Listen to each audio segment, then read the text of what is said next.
Very good afternoon from Finland. Oikein hyvää iltapäivää kaikille and very happy Independence Day. Oikein hyvää itsenäisyyspäivää kaikille. We are warmly welcoming all of you who are not from Finland, and of course we are welcoming all of those who are from Finland.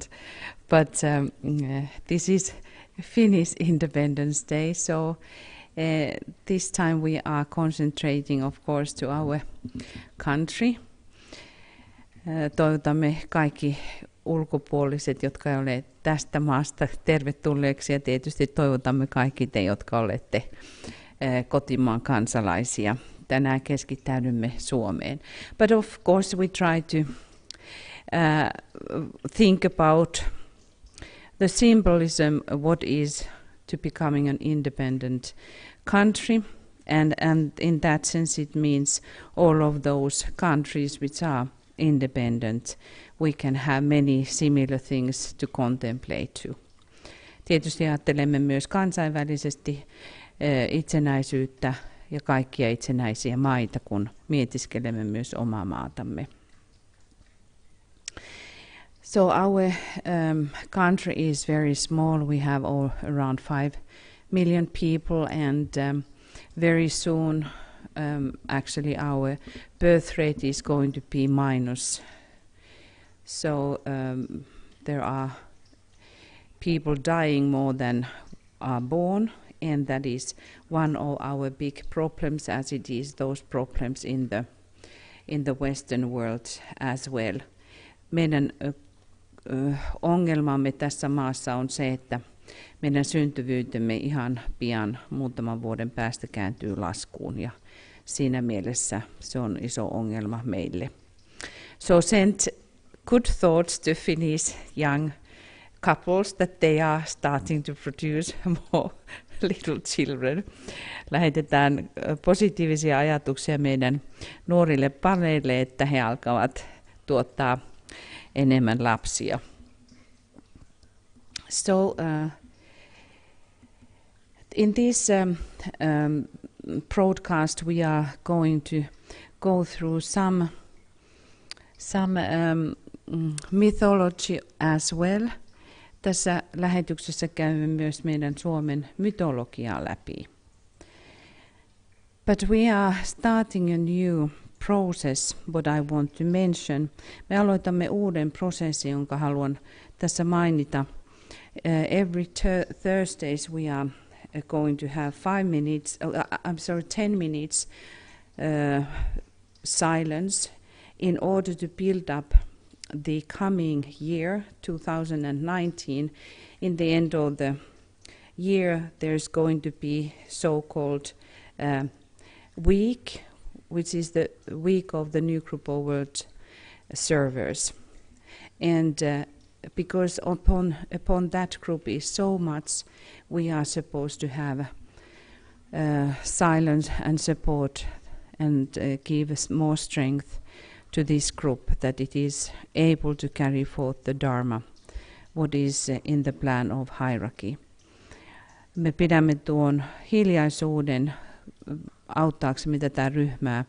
Vuonna 2019 on vuoden lopussa niin sanottu Uuden maailman palvelijoiden viikko ja haluamme tukea tätä ryhmää hiljaisuudella ja vahvistaa tätä ryhmää, että se tekisi oman dharmansa, mikä on hierarkisessa suunnitelmassa.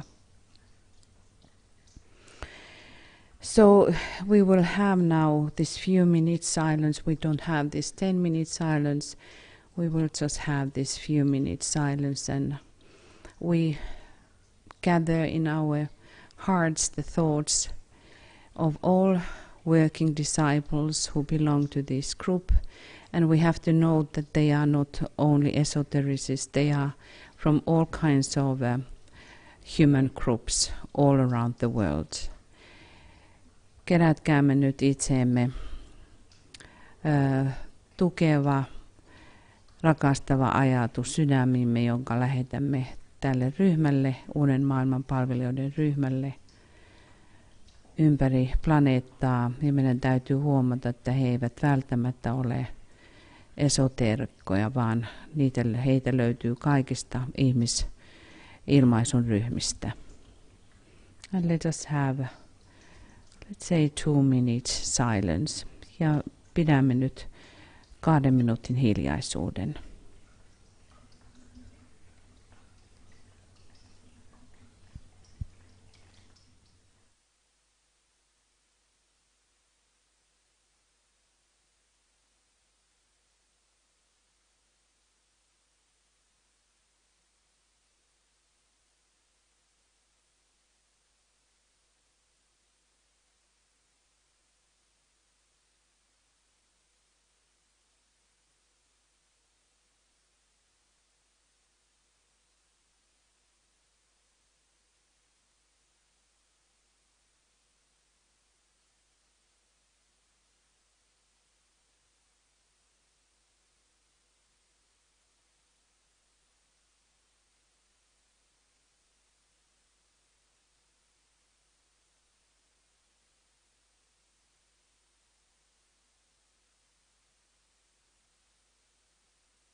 Let us align with all co-workers around the planet. Virittäydymme kaikkien kanssa työkumppaneihin ympäri planeetan.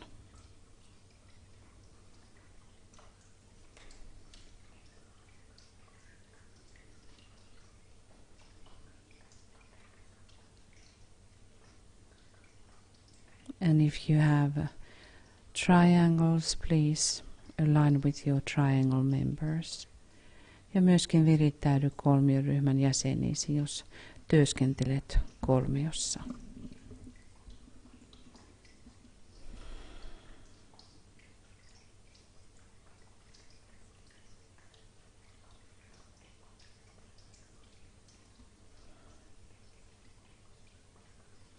And vertically, we align with the hierarchy and the great ones. Vertikaalisesti virittäydymme hierarkiaan ja suuriin yleviin.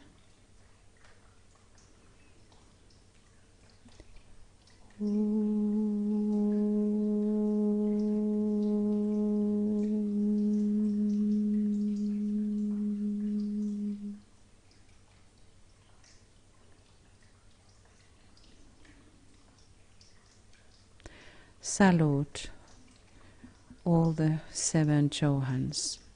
Tervehdin nyt mielessäsi kaikkia 7 Johania. Moria, Kutumi, Paul the Venetian, Seraphis Bey, Hilarion,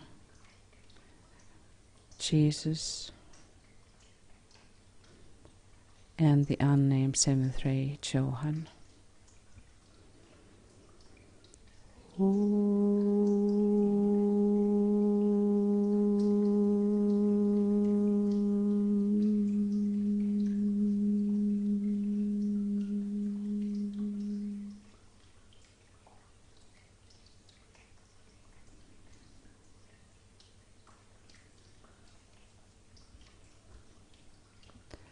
We invoke the soul of Finland, and those who are not from Finland, you can invoke the soul of your own country. Me kutsumme Suomen sielua.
On the screen you see our emblem.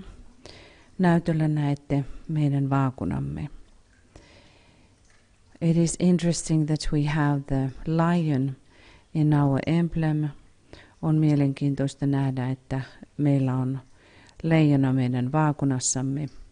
But when we study heraldic, we have a few indications which are related to the Christ. Kun heraldiikkaa opiskelemme, on muutamia asioita, jotka liittyvät meidät symbolisesti Kristukseen. This lion is the Lion of Judea. Tämä on Judean leijona, which was the symbol of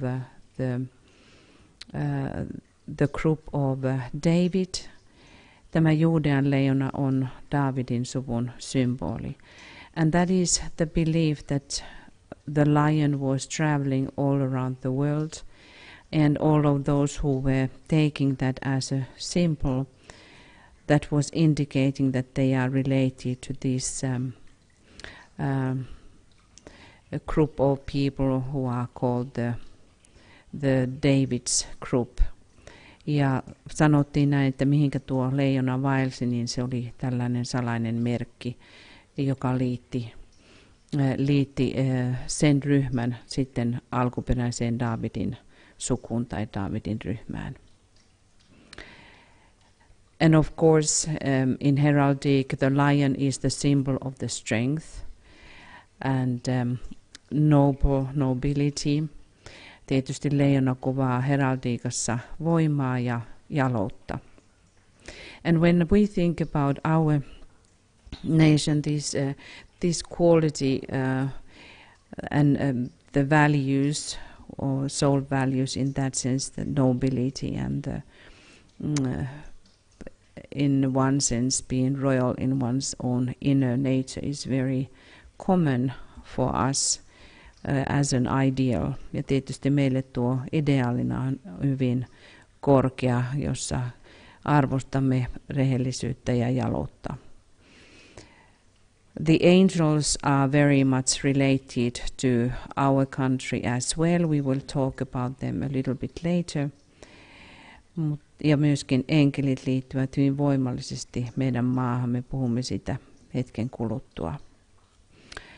So according to Master D.K., our rising sign is Capricorn.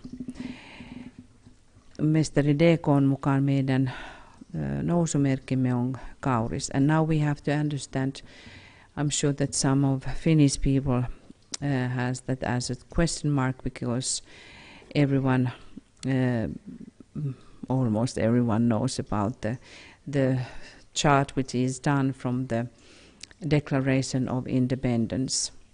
And there we have the Taurus, I guess so, the rising sign. But we have very great problems. Nobody actually knows about that when the decision was really made.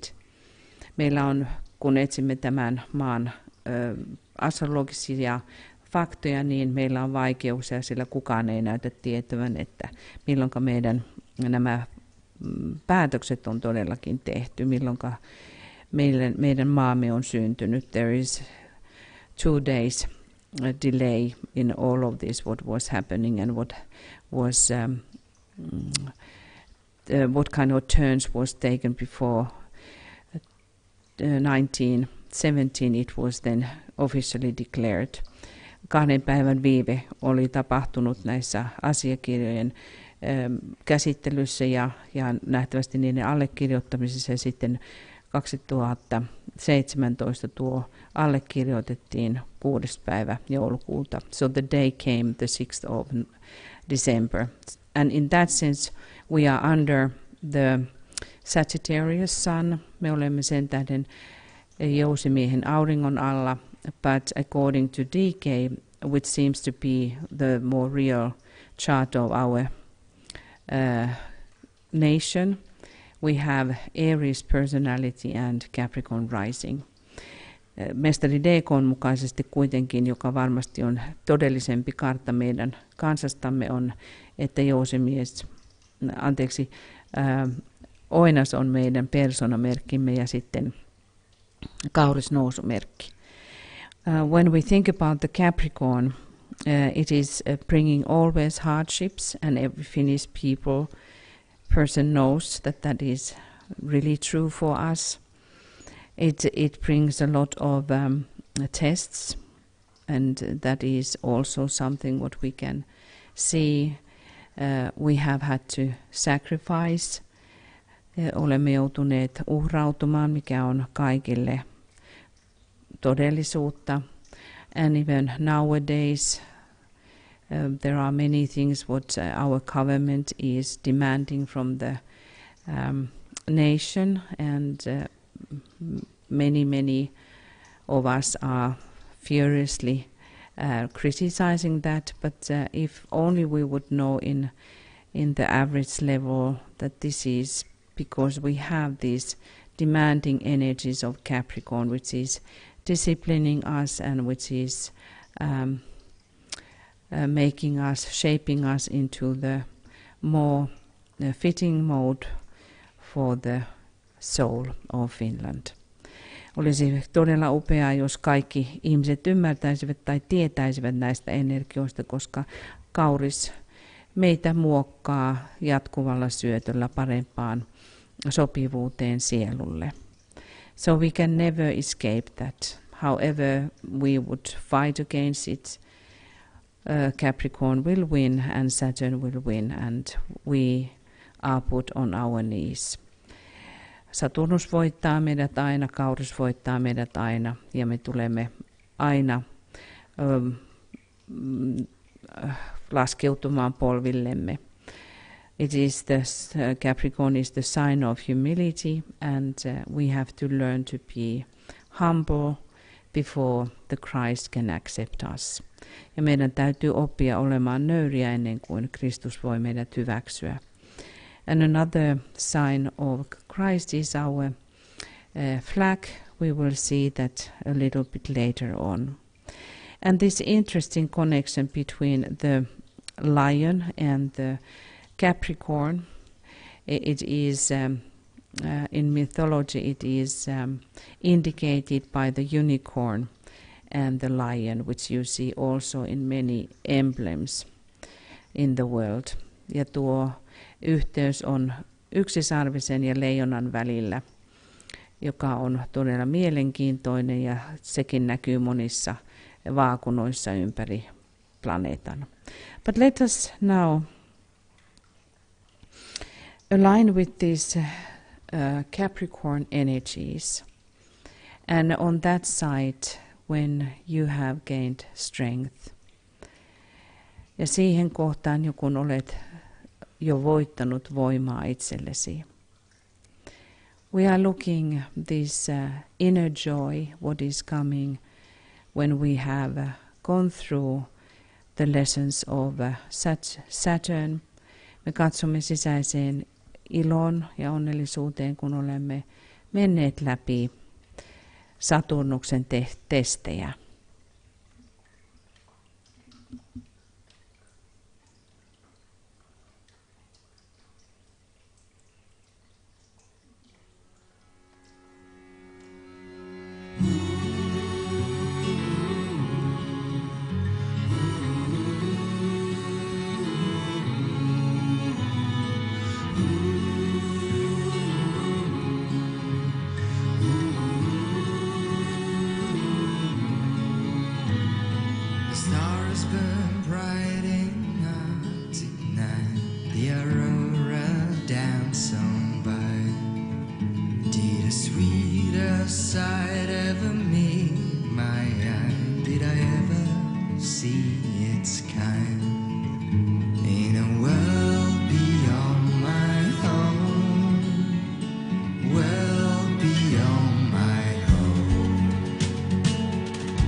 place so dear to me as here. Nothing has a sweeter sound than calling out so high and loud, my darling summer home. And nothing has a sweeter sound than calling out so high and loud, my darling summer home, my darling summer home.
This was modernized version from the area that I come from.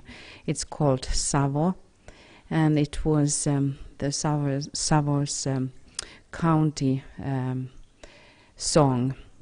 And that is what is happening nowadays. That I think that is one of the Capricorn effects, that it is renewing the old. So all of those folk songs which are coming from the certain areas and parts of Finland, they are on the way of modernized, and interestingly, young people have started to be interested over their roots and started to look upon the wisdom what this evolution is bringing, that we don't forget how many and the others have been doing their part, and now it is our turn to do our part. Tämä itse asiassa oli modernisoitu versio Savonmaan maakuntalaulusta, varmaan tunnistitte ainakin osa teistä. Ja se, mikä on juuri tapahtumassa, minkä liitän itse kauriin vaikutukseen, joka uudistaa vanhaa. Ja erityisesti nuoret ovat alkaneet osoittaa kiinnostusta näihin vanhoihin maakuntalauluihin ja uudistavat niitä, mikä on tärkeää meidän muistaa, katsoa menneisyyteen, mitä muut ovat saaneet aikaan ja tehneet, ja mikä on sitten meidän vuoromme. And if we think about what you will learn here in the north, I think one of the place to go is over the Arctic Circle and be in Lapland. There you can sense this very inner high energy, which is very Capricornian. Yksi paikka, minnekä tulisi mennä, on mennä Lappiin ja tunnistaa siellä tuo korkea kauriin vaikutus. You need to really learn first. You need to be many times on your knees before one starts to realize this greatness of life. Ihmisen täytyy olla monta kertaa polvillaan ennen kuin ihminen ymmärtää elämän suuruuden. And that I relate to Capricorn. That in the beginning, in this life, I was like the others. I was dreaming about traveling here and there, and especially to go warm places. But the older I am becoming, the more I need that coldness, this silence, this darkness, these demanding energies. It is like they are refreshing me, renewing myself, my soul. And I have been talking with many of my friends who tell the same, that there is something related to Buddhic plane and the coldness and the high places, as Capricorn is the symbol of the mountain, and the goats are living on the mountains. That is indicating about the rising soul. Kun ajattelemme kaurista ja kauriita, vuorikauriita, jotka hyppilevät vuorilla ja jatkuvasti kulkevat korkeampiin huippuihin, siellä on kylmää, kuten buddhisella tasolla, ja se jollakin lailla uudistaa, se on oma kokemukseni, uudistaa itseäni sielussa. Kaipaan nykyään hiljaisuutta ja kylmyyttä ja tätä raakuutta, mikä tässä maassa luonnon kautta tulee. So I'm very, very grateful about these experiences, what Capricorn is bringing, ja olen erittäin kiitollinen näistä kauriin opetuksista. The next thing what we are going to talk is about Väinämöinen. This is our now the reference to our mythology. Nyt puhumme Väinämöisestä, joka liittää meidän mytologiaamme. We have an epic which is called Kalevala. Meillä on tuo eeppinen teos, mitä kutsutaan Kalevalaksi. And it is very interesting. Kaleva is coming from the word, I have to read that, Kale, which means the skull or head. Kalevala tulee sanasta Kale, joka vanhassa Suomessa tarkoitti pääkalloa tai päätä. So this Kalevala epic is telling about for us the head teaching.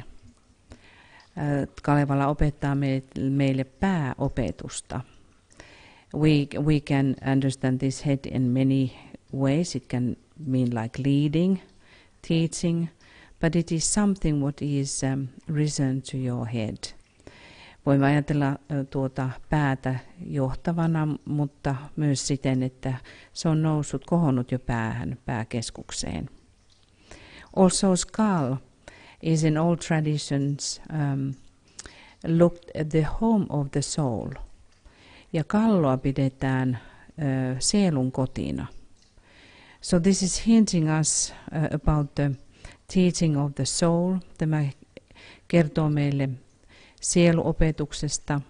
Madame Blavatsky, that is how it is told, that she was very fond of Kalevala, and she said that in the future we will find in Kalevala some keys for initiation or initiations. I don't know which one it was. Sitten kerrotaan, että Madame Blavatsky kertoi, että tulevaisuudessa oppilaat löytävät Kalevalasta avaimen vihkimykseen tai vihkimyksiin. That's why if people are trying to read Kalevala concretely, you will not make any sense out of it. But the moment you begin to elaborate it in esoteric ways, it starts to talk to you. Kalevala, siitä ei tule mitään järkeä, jos sitä konkreettisella tavalla pyrkii tulkitsemaan, mutta heti kun tulkitsemme symbolisesti, se alkaa elää meille. There is a saying, vakaa vanha Väinämöinen, tietäjä iän ikuinen. Väinämöinen is expressed like that, which means like a stern or stable, ancient Väinämöinen. Wizard or sage or seer, eternal. And this is telling about some qualities about the soul of Finland.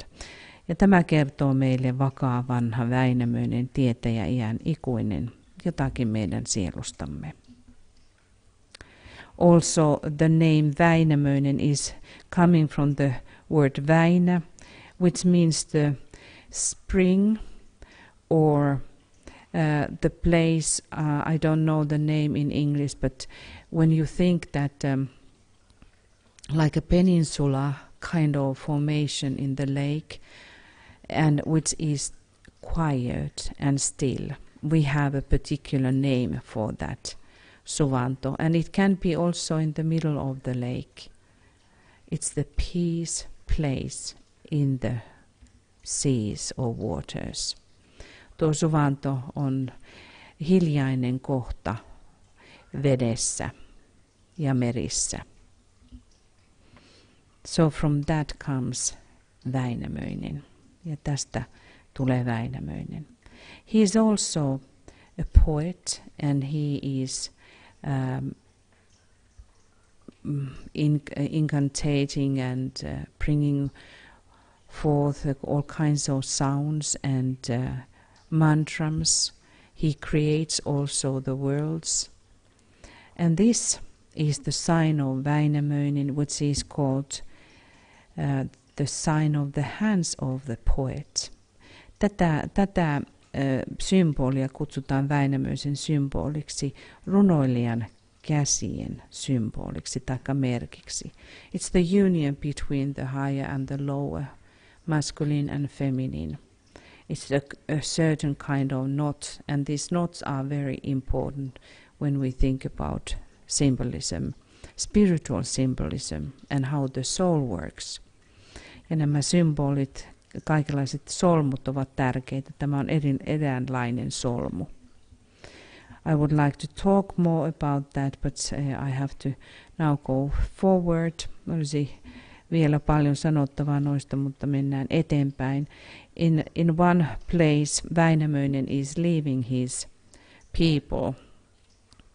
Yhdessä paikkaa Väinämöinen jättää ihmisensä, ryhmänsä, and he is saying that he will bring a new song when he comes back. Ja kun hän lähtee, hän sanoo tuomansa uuden laulun. So we relate to that, align with that idea. The Vega star is in Capricorn. Vega tähti on Kauriissa, and it is especially this magical star which is indicating magical words and incantation, invocation, and sacred words. And it is in the constellation of Falcon, Lyra, and Lyra is our instrument of Väinämöinen. Ja tuo Vega-tähti löytyy Lyran tähdistössä, joka on siis harppu, tai kanteli, joka löytyy sitten Väinämöiseltä. Let us now relate and align with this star of Vega and its magical energies coming through the sound. Virittäydymme tuohon Vegan tähteen ja ääneen, joka tulee Vegasta.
And this is the song or the way of singing in the far north in Lapland.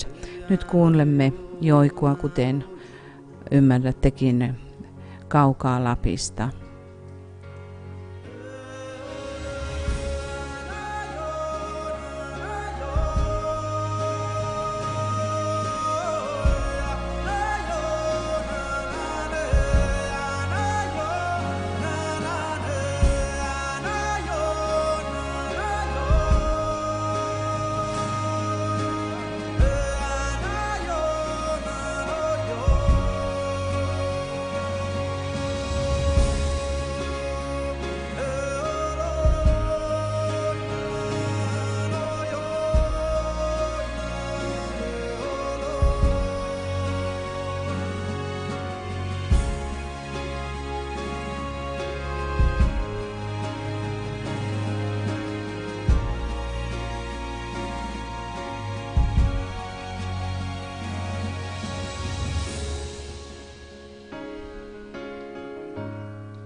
Vega or Lyra is one of those points of the gate, which is called the gate of angels in the heavens.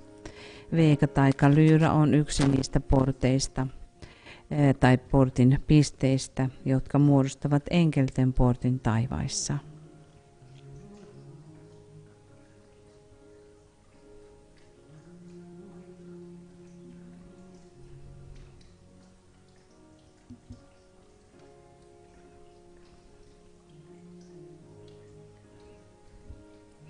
And this way of singing yoik is very special. It is given one of the song which is called the one's own song. When the baby is born, he is taken to the mountains and I think it was the father who is singing the yoik to this child, a special yoik, which is just for that child.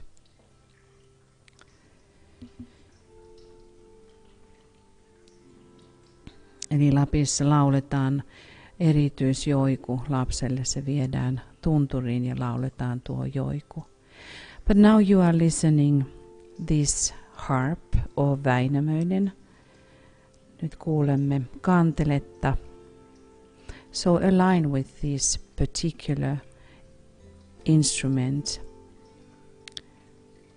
which is very much related to the skies, and Vega, virittäydymme tuohon kanteleeseen soittimeen, joka liittää meidät Vegaan.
With this kantele, with this harp, Väinämöinen is creating new worlds. Tällä kanteleella, laulullaan, Väinämöinen luo uusia maailmoja. Let us envision now the new world. Lemminkäinen returning. Lemminkäinen is the soul aspect. Lempi is love, and so the love is returning. Nyt visioikaamme, kuinka rakkaus palaa, lemminkäinen palaa. Uusi maailma luodaan.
we hold that vision of the returning love or returning soul.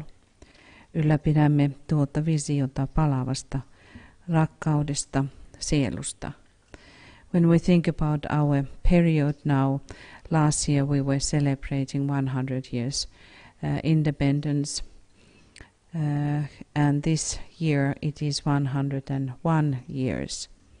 Viime vuonna vietimme 100-vuotis syntymäpäiväjuhlaa ja nyt 101-vuotis. And it ends up to number 2. Ja tämä tulee sitten numeroon 2, which is in one sense we can always relate it to the race.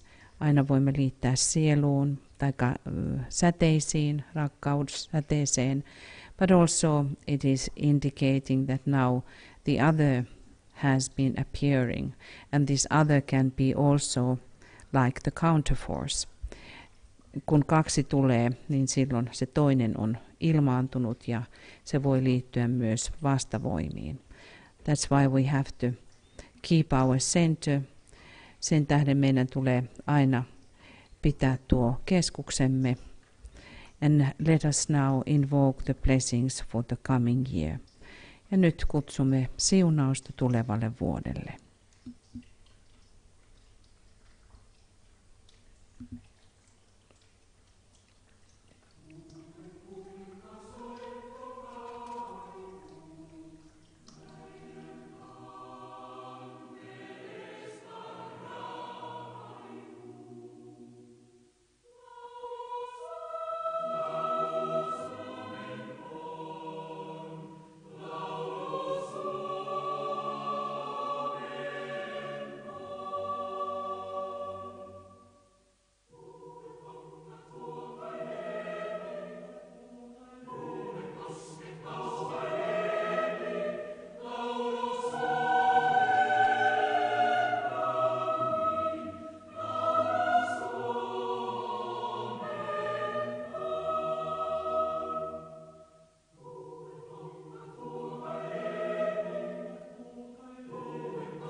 Sun has been always important for Finland.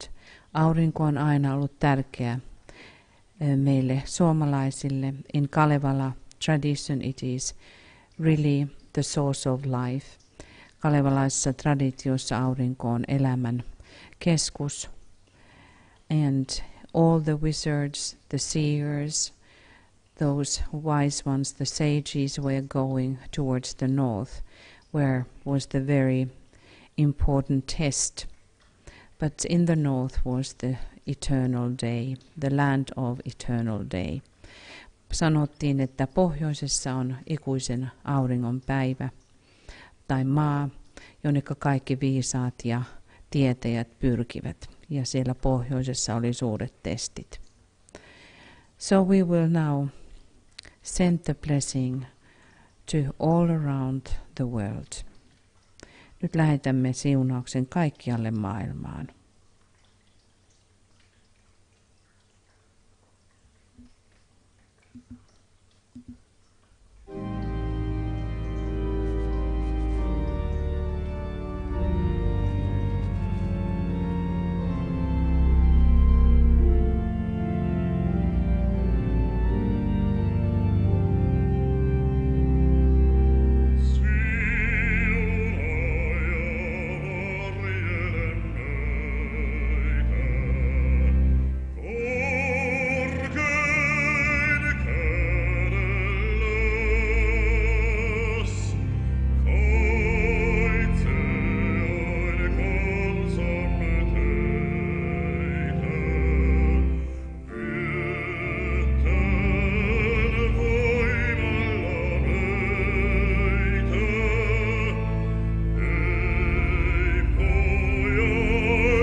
For our independence, many of our grandparents, they were giving their lives. Itsenäistyäksemme monet meidän esivanhemmistamme menettivät henkensä. Let us now honor all of those who has passed away. Kunnioittakaamme nyt kaikkia heitä, jotka ovat jo menneet. In whatever country you are, oletpa missä tahansa maassa. They gave their lives. He antoivat oman elämänsä. And they were building for us the future. Ja he rakensivat meille tulevaisuutta. Let us be grateful for all this effort, what has brought us here. Kunnioittakaamme kaikkea sitä pyrkimystä, joka on tuonut meidät tähän hetkeen.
Let us concentrate to the quality of gratitude. Keskittäytykäämme nyt kiitollisuuden laatuun.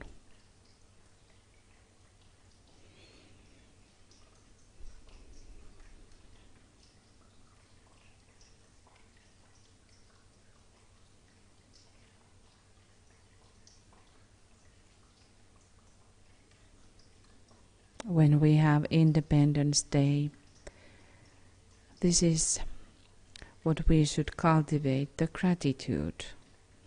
Kun on itsenäisyyspäivä, meidän tulisi tuota laatua, kiitollisuus, siihen keskittäytyä. When we look our flags, kun katsomme omien maidemme lippuja, the gratitude is also the quality in our hearts. Sydämissämme on silloin kiitollisuus. Our blue-crossed flag is very important for us. Meille tämä siniristilippu on erittäin tärkeä. In our everyday flag, we don't have the emblem in the center. This is state flag. Tämä on valtion lippu ja tietysti meidän joka päivässä arkipäivälipussa ei ole tuota vaakunaa. So we have the blue cross and then the white background. Meillä on siis siniristilippu. And this cross is again relating us with the Christ. Ja tuo risti liittää meidät myös Kristukseen. All of the Nordic countries, they have the cross flags. Ja kaikki Pohjoismaat meillä on nuo ristiliput. And of course the white is indicating purity. Valkoinen ilmentää meille puhtautta. The blue, it is said that it is coming from the sky, the color of sky, but for us it is the indication or the hint on the second ray. Mutta tuo sininen väri ilmentää meille toista sädettä, kun sitten normaalisti se käännetään, että se tulee taivaan väristä. So people are saying also from the snow, the white, and from the sky, the blue. Sanotaan, että lumesta tulee valkoinen ja taivaasta sininen. So let us now honor, you can honor your own flag, but here in Finland we honor our blue cross flag, mutta me täällä Suomessa virittäydymme nyt siniristilippuumme.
Now, dearest friends,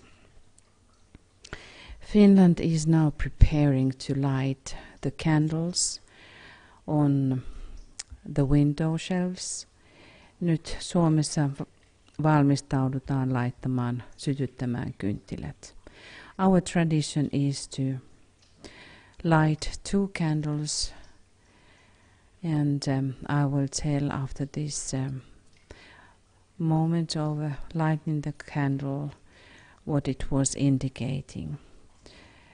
Ja tuon kynttilän sytyttämisen jälkeen kerron, mistä se alun perin tulee. We also have very strong relationship with the Archangel Michael. Meillä on myös hyvin voimakas yhteys arkienkeli Mikaeliin. So we will invoke now in Finnish. Nyt kutsumme Mikaelia suomeksi. Me kutsumme Mikaelin taivaallista väkeä turvaksi ja varjelukseksi Suomen kansalle. Muodostukoon valosuoja 4 ilmansuuntaan.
Now there should be candles in the windows. And when I was little girl, the whole city, I was living in the very small town in the middle of Finland. The whole town it didn't have any electric light, but all the windows had 2 candles. And it was also that time when we had snow. And it was really magical and beautiful. Kun olin pieni ja asuin Pieksämäellä Keski-Suomessa, silloin oli paljon lunta ja meidän pikkukaupungissa ei ollut sähkövaloja, vaan kaikki oli pimeää, mutta ikkunoissa oli nuo 20 ja se oli todella maagista.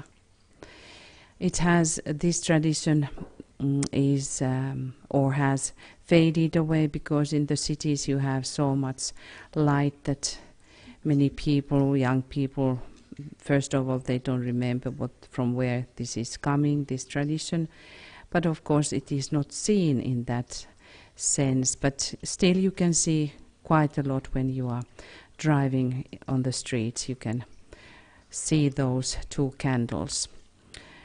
Tietysti nykypäivänä kaupungeissa, kun on niin paljon valoa muuta, saastetta, sähkövaloa, niin näitä kynttilöitä ei välttämättä enää sytytellä, mutta kuitenkin kyllä aika paljon edelleen näkyy 2 kynttilää ikkunoilla.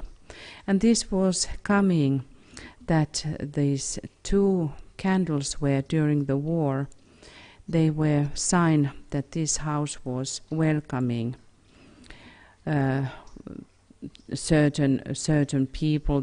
There was the group of Jääkäri, and they were welcomed into those houses, but also it was indicating that this house was friendly house.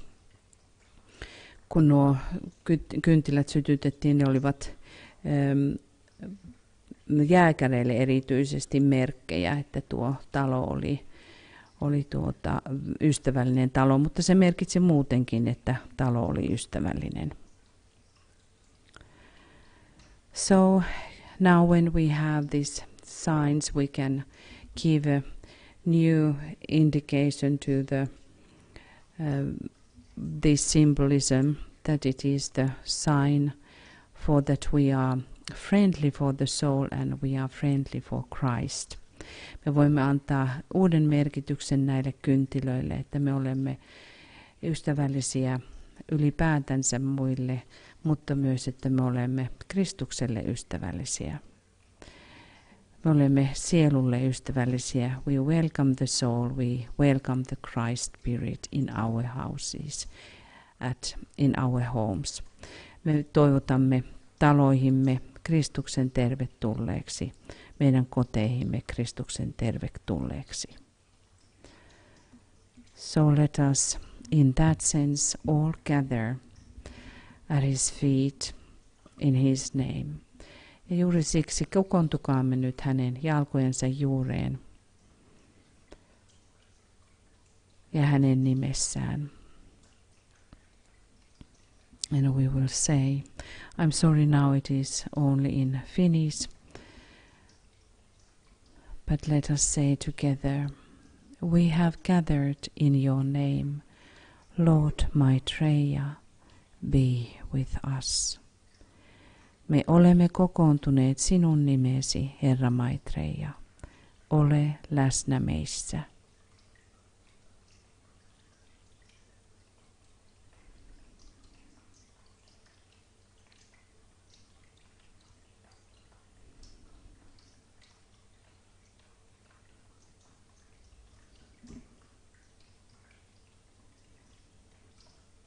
These 2 candles can be seen the way how Christ has said, wherever 2 or more are gathered in my name, there am I. Me voimme nähdä nuo 2 kynttilää siten, millä lailla Kristus sanoi. Missä tahansa 2 ovat läsnä minun nimessäni, siellä olen myös minä läsnä. I was telling about the cross flags of Scandinavia. Kerroin teille ja puhuin näistä ristilipuista, Skandinavian ristilipuista. And it is interesting when we think what Master D.K. has said. he is counting all these 4 countries except Finland, that they are forming Scandinavia. Mestari DK sanoi, että 4 maata Suomea lukuun ottamatta muodostavat Skandinaavian. So he seems to handle us a little bit like in different group. Hän näyttää pitävän meitä eri ryhmänä.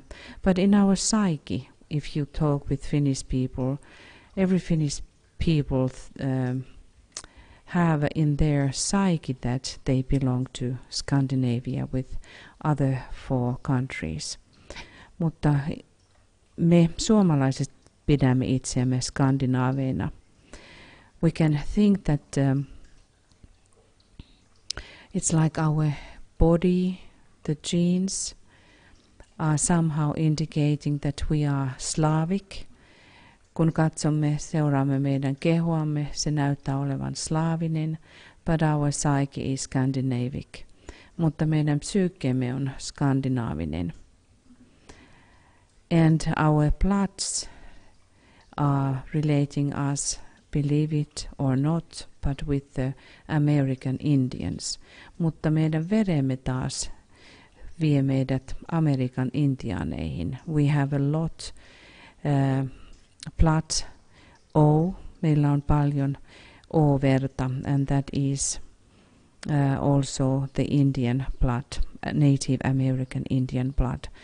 Ja tuo O-veri on hyvin paljon Amerikan intiaaneilla. So we are always hearing different stories about ourselves. Me aina kuulemme eri tarinoita itsestämme. So we don't know exactly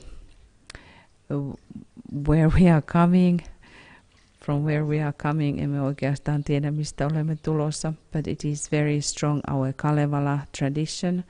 Mutta Kalevala-traditiomme on hyvin vahva. And also DK is saying something interesting, that very many majority of the nations on our planet has relationship with the Jews. DK sanoi, että suurin osa maista niillä on yhteys juutalaisiin, but there are Mongolians and Finnish people who do not have relationship with the Jews, and I don't know, I cannot say what does it mean, so that is something that we have to contemplate. Also, Madame Blavatsky is telling that our language is coming from the Atlantean 7th root race and from the 7th sub race of the 7th root race. Ja sitten taas Madame Blavatsky kertoo, että kielemme tulee Atlantiksen 7. juurirodun 7. alarodusta. These are big mysteries, and all the nations are big mysteries, so we will contemplate and continue studying.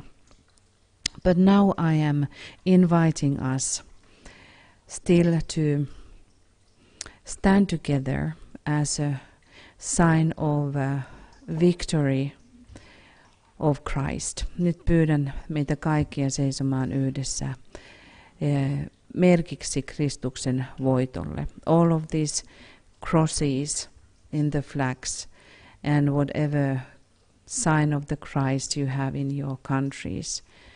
So take it that into your meditation. Ota se omaan mietiskelyysi.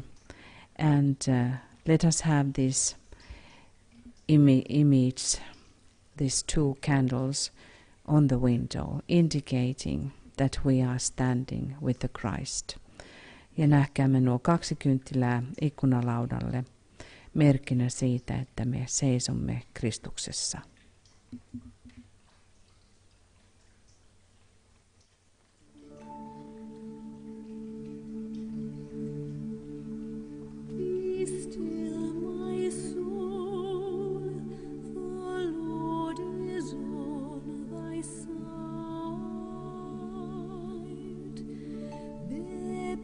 Patiently the cross of grief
So, dearest friends, we are coming to the end. Nyt, rakkaat ystävät, tulemme jo tähän päätöskohtaan.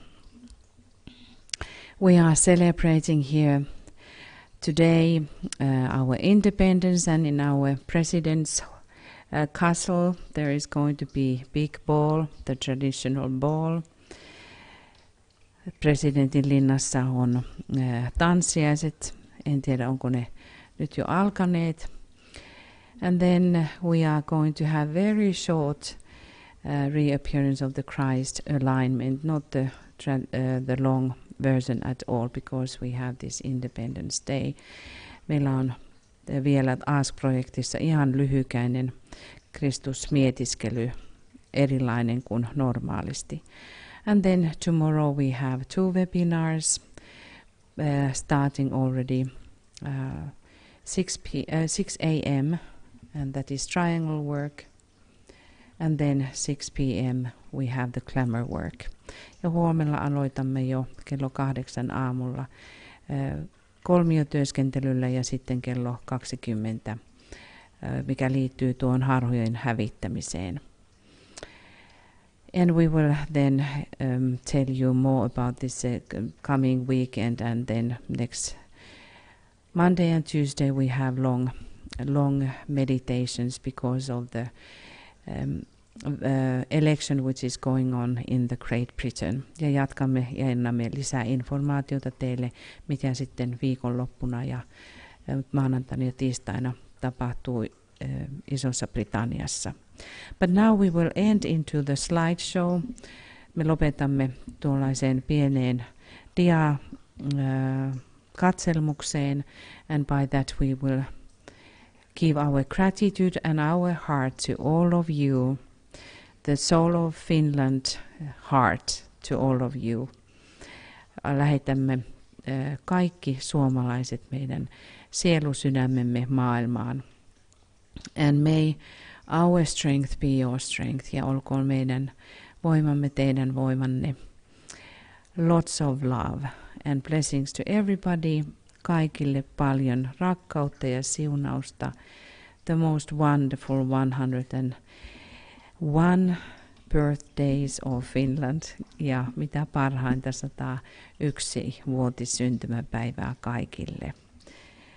And namaste by this coming slides. Ja nyt namaste näiden diojen myötä.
se uusi aamunkoi vielä kerran